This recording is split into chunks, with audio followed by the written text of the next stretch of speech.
a ça, oh, il y a ça. Mais qu'est-ce que je fais? Le Seigneur me dit, mais est-ce que je t'ai dit que tu n'es pas dans le bon combat?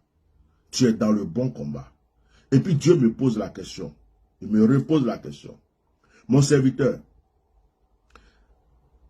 si Elipada, si ton Elipada est en prison, si ton frère est en prison, est-ce que sa vie n'est pas en danger? Je dis oui. S'ils ont voulu le tuer et qu'il s'est enfui, est-ce que sa vie n'est pas en danger? Je dis oui. Sa vie est en danger. Il dit, mais dans les deux conditions, est-ce que sa vie n'est pas en danger? Je dis oui.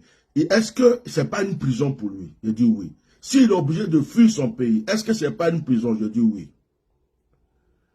Et à un moment, je l'ai vu avec un papier dans sa main. J'ai vu avec un papier dans sa main. Et je me rappelle, je pose la question, qu'est-ce que tu fais avec ça? Il dit non, ce papier-là, c'est ça qui va me permettre d'avoir ma liberté. Mais ce n'est pas encore complet. J'attends 2 personnes. Il y a 2 personnes qui doivent m'aider. Il y a un vieux, il y a un jeune. Ils doivent m'aider. C'est le papier de mon voyage. C'est le papier qui va me libérer.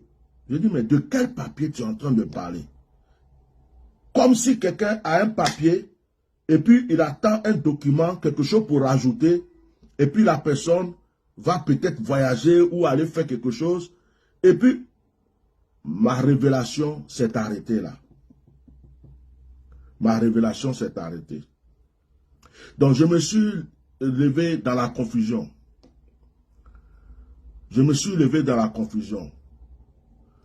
J'étais à la fois heureux, à la fois je n'étais pas heureux. Je dis, bon, Seigneur, s'il m'a écouté, si à la dernière minute tu lui as révélé qu'il n'a qu'à s'enfuir, sinon il va mourir, et qu'il a fui seulement avec peut-être son passeport, il est parti dans une brousse, quelqu'un est en train de l'aider peut-être pour qu'il aille dans un autre pays où il sera libre pour s'exprimer. Parce que là où il est là, si on sait où il est, les gens peuvent aller le chercher là-bas. Mais il faut me révéler ça, je vais me taire, et puis je vais passer à autre chose.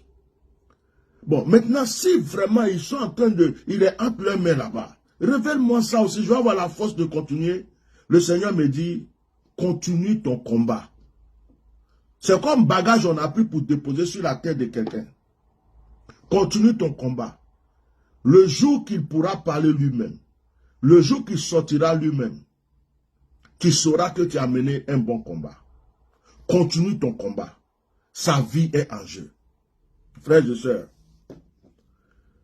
vraiment, je me suis levé, je n'étais pas bien. Je n'étais pas vraiment bien. Parce que quand moi je fais les choses, j'aime aller au but. J'aime savoir où je frappe, qu'est-ce que j'ai fait. Les gens ont commencé à m'envoyer des vidéos où il y a celui qui disait qu'il était son père là, qui m'attaquait, tout ça. Mais ça, c'est une ancienne vidéo. J'ai déjà répondu à ça. Et c'est quelque chose, je ne suis plus là. Dans ma tête, je vois encore cette vidéo où on m'insulte. Après, je vois les songes que j'ai fait.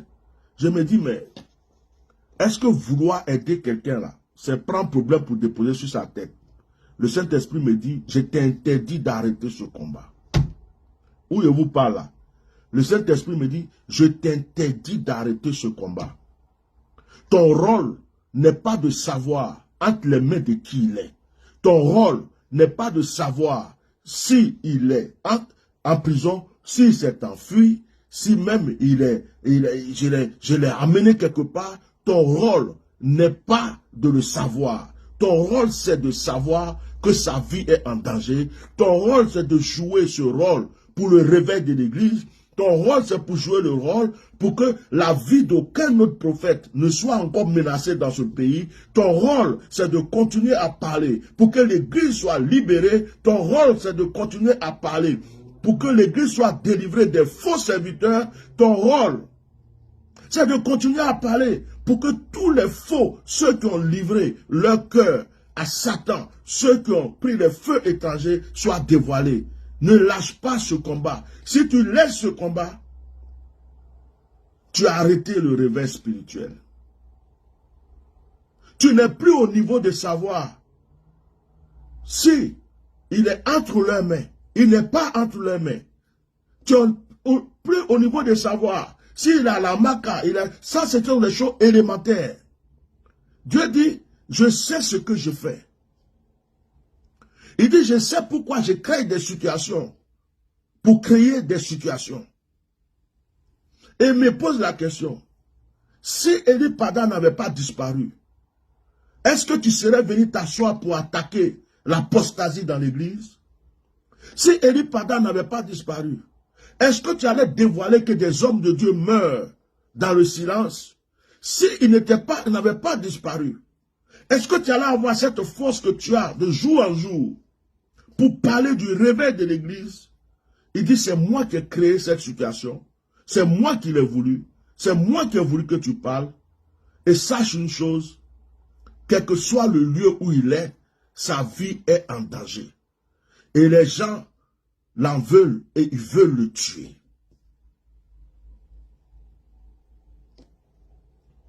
Bien-aimé, c'est sur ces paroles que je me suis dit, je vais faire un direct pour vous parler. Et j'ai demandé que vous enregistrez ce direct. Je suis serviteur de Dieu.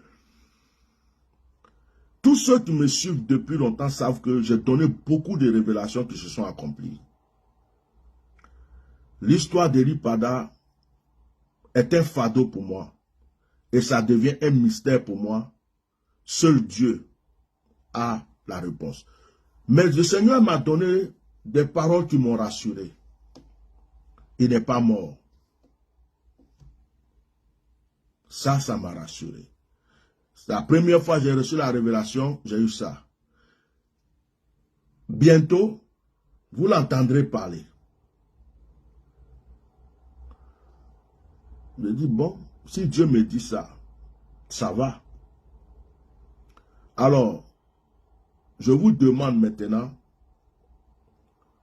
qu'on quitte dans ces histoires, parce que de toute façon, un avocat sera pris.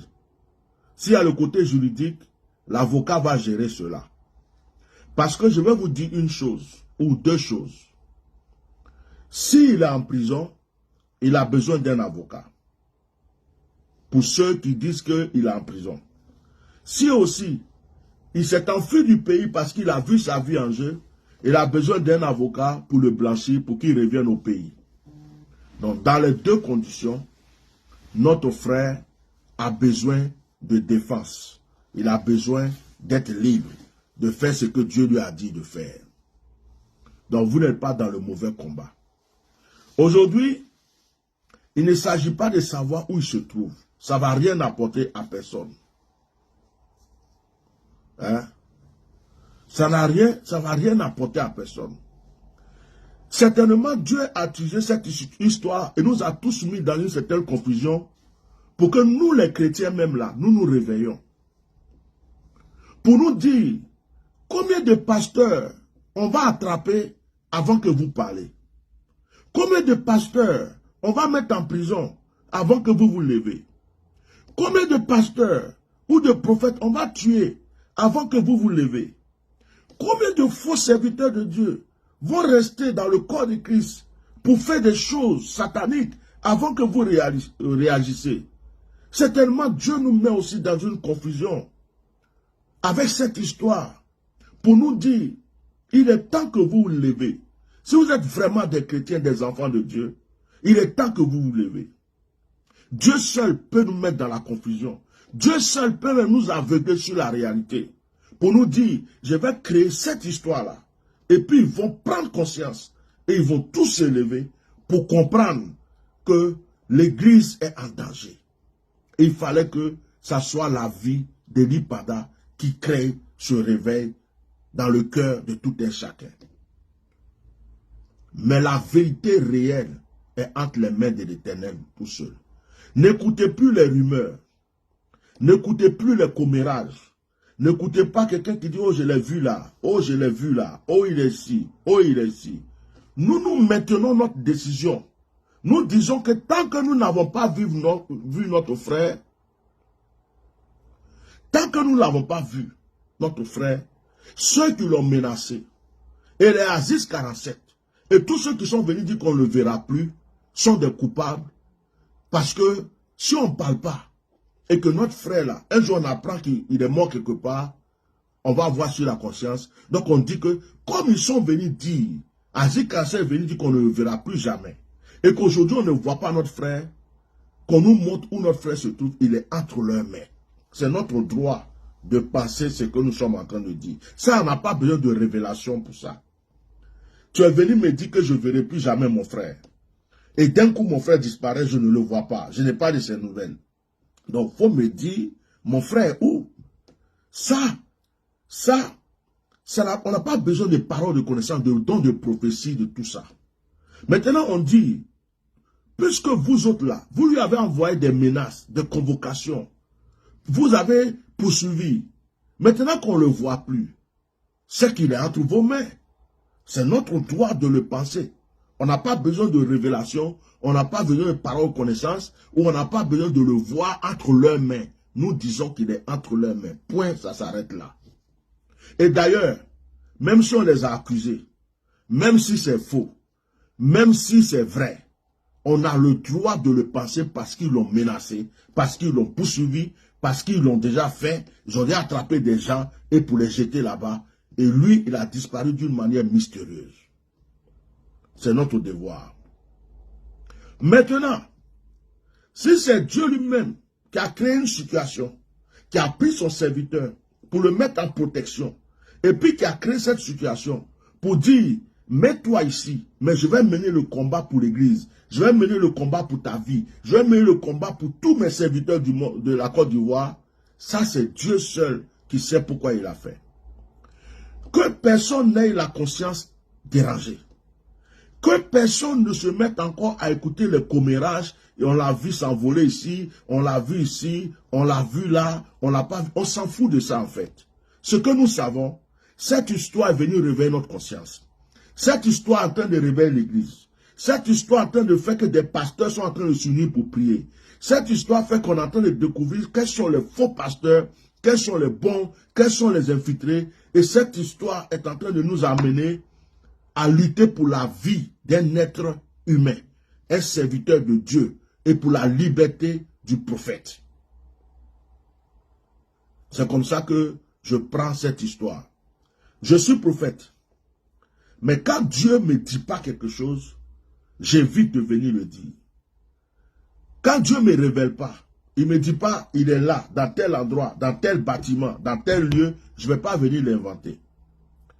Il y a beaucoup de gens qui écoutent mes directs et qui vont faire des prophéties derrière. Il y a des gens qui prennent mes directs et ils fabriquent, et eux aussi viennent donner une révélation. C'est leur problème. Quand les gens ont commencé à dire qu'il était à la Maka, ce n'est pas moi qui ai été le premier à dire à la Maka. Il y avait des cyberactivistes comme Soule de Paris, Chris Yapi, ou des choses, parce que je n'avais pas vu qu'il était à la Maka. Quand les gens ont dit qu'il était à Sobroko, je ne suis pas venu dire qu'il est à Sobroko. Parce que Dieu ne m'a pas ouvert les yeux pour que je le voie dans Sobroko. Est-ce que vous me suivez? Mais il y a des gens qui font les investigations et puis eux, ils l'ont vu là-bas. C'est différent de ce que moi, j'ai ressenti, que j'ai reçu. Donc, il y a ce que Dieu me dit, il y a ce que les gens disent, et puis nous tous on suit. Donc, ne nous éparpillons pas. Restons dans la prière. Que personne ne se décourage pour ce combat. Hier nuit, avant de dormir, j'avais d'abord reçu un message avant de dormir. L'Esprit de Dieu me dit, c'était quand j'ai fini le direct avec le prophète du Congo. L'Esprit de Dieu me dit, faites attention. Faites très attention. Évitez la distraction. Le diable va commencer à vouloir vous distraire. Le diable va commencer à vouloir vous distraire puis vous éparpiller et introduire le découragement entre vous. Pour vous faire dire que vous êtes en train de perdre votre temps. C'est ce que Dieu m'a dit hier. Il dit, faites attention.